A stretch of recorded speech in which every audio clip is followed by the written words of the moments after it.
আছে না না? আর পুরুষের পিছনে চলে দিছাইলে বোঝা যায় না এটা মহিলা না পুরুষ। নাউযুবিল্লাহি মিন যালিক। শয়তান কোন জায়গায় নিয়ে পৌঁছাইছে দেখেন অবস্থা। ও আমার ভাইরা যুবকেরা, ও তরুণেরা, আল্লাহর রাস্তায় অনুরোধ রাখি। হাদিস শরীফের মধ্যে আসছে হযরতে সাবান রাদিয়াল্লাহু তাআলা আনহু থেকে বর্ণিত হাদিস, তিরমিজি শরীফের হাদিস। আল্লাহ রাসূল সাল্লাল্লাহু আলাইহি সাল্লাম বলছেন, একটা সময় আসবে পৃথিবী ইসলাম বিরোধী যত শক্তি সব এক হয়ে যাবে এই পৃথিবী থেকে ইসলামকে মুসলমানদেরকে মিটাইয়ে দেওয়ার জন্য।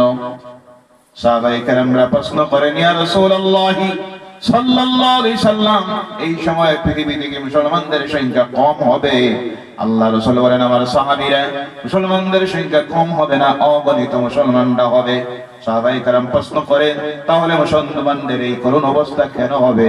আল্লাহ রাসূল বলেন, সেই সময় মুসলমান যারা পৃথিবীতে থাকবে তাদের অন্তরে আল্লাহর ভয় থাকবে না, তাদের অন্তরে থেকে আল্লাহর ভয় চলে গিয়ে দুনিয়ার মাখলুকের ভয় তাদের ভিতরে ঢুকে যাবে।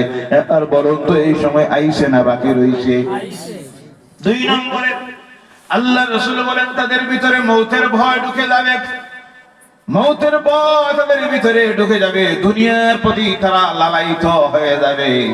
তিন নম্বরে আল্লাহ রাসূল বলেন, তাদের ঈমানি শক্তি বলতে কিছুই থাকবে না, তাদের অবস্থা এমন হবে যেইভাবে প্রথম যখন বর্ষা আরম্ভ হতে গিয়ে বৃষ্টি মুষলধারে যখন বৃষ্টি দেয়, যাওয়ার পরে নদী দিয়া নালা দিয়া যেইভাবে জল যায়, আর যাওয়ার সময় নদী নালা যত আবর্জনা আছে সব ভাসাইয়া নেয়, এই সময় ইসলামের দুশমনদের সামনে আমার এই উম্মতেরা টিকে থাকতে পারবে না, ঈমানি দুর্বলতার কারণে আবর্জনার মতো তাদেরকে ভাসাইয়া নিয়ে যাবে। যার জ্বলন্ত প্রমাণ দেখতেছেন, পৃথিবীর 182 কোটি মুসলমান, 57টা ইসলামিক রাষ্ট্র থেকে যদি আমি বলি 50,000 করে যদি সৈন্যবাহিনী প্রেরণ করা হতো ইসরায়েলে, এখানে কি কোনো যুদ্ধের প্রয়োজন হতো না। ওই মুসলমানরা যদি খালি ফুটবল খেলতো, ইসরায়েল নামের রাষ্ট্র পৃথিবীর ইতিহাস থেকে নিশ্চিহ্ন হয়ে যাইতো। কথা ঠিক কিনা? তবে ইনশাআল্লাহ ফিলিস্তিন স্বাধীন হবে, বলেন ইনশাআল্লাহ। বেশি দিন দূরে নয়, মসজিদুল আকসা মুসলমানদের হাতে আসবে। সুবহানাল্লাহ বলেন, আর জোরে বলেন সুবহানাল্লাহ। কারণ অন্যায় বেশি দিন টিকে থাকে, জুলুম বেশি দিন টিকে, একটা সীমা আছে না নাই? এই অন্যায় জুলুম যে চলতেছে এর প্রতিদান আসবে ইনশাআল্লাহ, বলেন ইনশাআল্লাহ। আর জোরে বলেন ইনশাআল্লাহ। যারা পৃথিবীর এক মহাশক্তির সামনে নিরস্ত্র ঈমানি শক্তি নিয়ে 1 বছর থেকে মোকাবিলা করতেছে, টিকে আছে স্বাধীনতা টিকাইয়া রাখার জন্য আর আল্লাহর ঘরকে হেফাজত করার জন্য, ইনশাআল্লাহ তারা কামিয়াব হবে, বলেন সুবহানাল্লাহ। আর জোরে বলেন আল্লাহুম্মা আমিন। ভাইরা আমার, এরপর আল্লাহ রাসূল সাল্লাল্লাহু আলাইহি সাল্লাম বলছেন, সেই সময়ের যুবকদের অবস্থা হবে। ওই যে সময়টার অবস্থা বলতে গিয়ে আল্লাহ রাসূল বলছেন, সেই সময়ের যুবকদের অবস্থা হবে তারা শুধু নামে মুসলমান থাকবে, এদের মধ্যে ঈমানি শক্তি বলতে কিছুই থাকবে। সময় আইছে না বাকি আছে?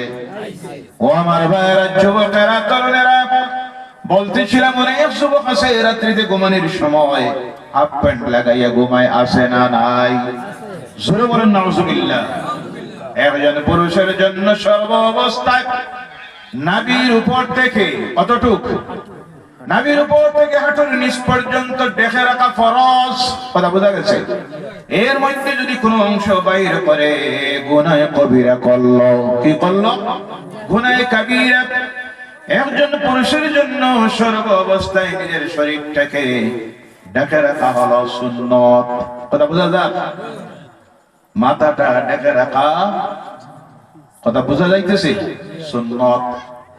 মহিলাদের জন্য গোটা শরীর ঢেকে রাখা হলো ফরজ। সকল মুখমণ্ডল, প্রয়োজনে হাতের কবজির বাইরের অংশ, পায়ের টখনুর নিচের অংশ। আজকে আধুনিকতার নামে কিছু যুবতী মহিলারা, আমার বোনেরা, আপনাদেরকে দেখেন গুনার রাস্তায় নেওয়ার জন্য এখন বাহির করা হয়েছে এমন একটা প্যান্ট যেটা টখনুর উপরে তাকে আসে না নাই? গুনার রাস্তায় নেওয়ার জন্য যখন একজন মেয়ে লোকের টাকনুর উপরের অংশটা বাইর হয়ে যায়, সঙ্গে সঙ্গে সে গুনাহে কাবীরা করলো। কোন গুনাহ? কোন গুনাহ? গুনাহে কাবীরা। বলতেছিলাম রাত্রিতে ঘুমাবেন, ঘুমানোর সময় রাসূলের সুন্নতের তরিকা মতো যদি আপনি ঘুমাইয়া যান, আর এই কথাটা মনের মধ্যে নিয়ত রাখবেন, আল্লাহ আমি ঘুমাইতেছি, কারণ এই ঘুমটা তো আপনার জীবনের শেষ ঘুম হইতে পারে, কথা ঠিক কিনা? ঘুমাইতেছি মাবুদ, যদি আমি হায়াতে থাকি উঠে ফজরের নামাজের জামাতের মধ্যে গিয়ে শরীক হব, এই বলে যদি আপনি ঘুমান, তাহলে গোটা রাত্রিটা আপনার আমলনামায় আমার আল্লাহ নফল ইবাদতের মধ্যে লিখে দিয়েছে। সুবহানাল্লাহ নাই? দিন রাত্রি 24টি ঘন্টা ইবাদতে কাটাইলে, কিসের মধ্যে? ইবাদতের মধ্যে।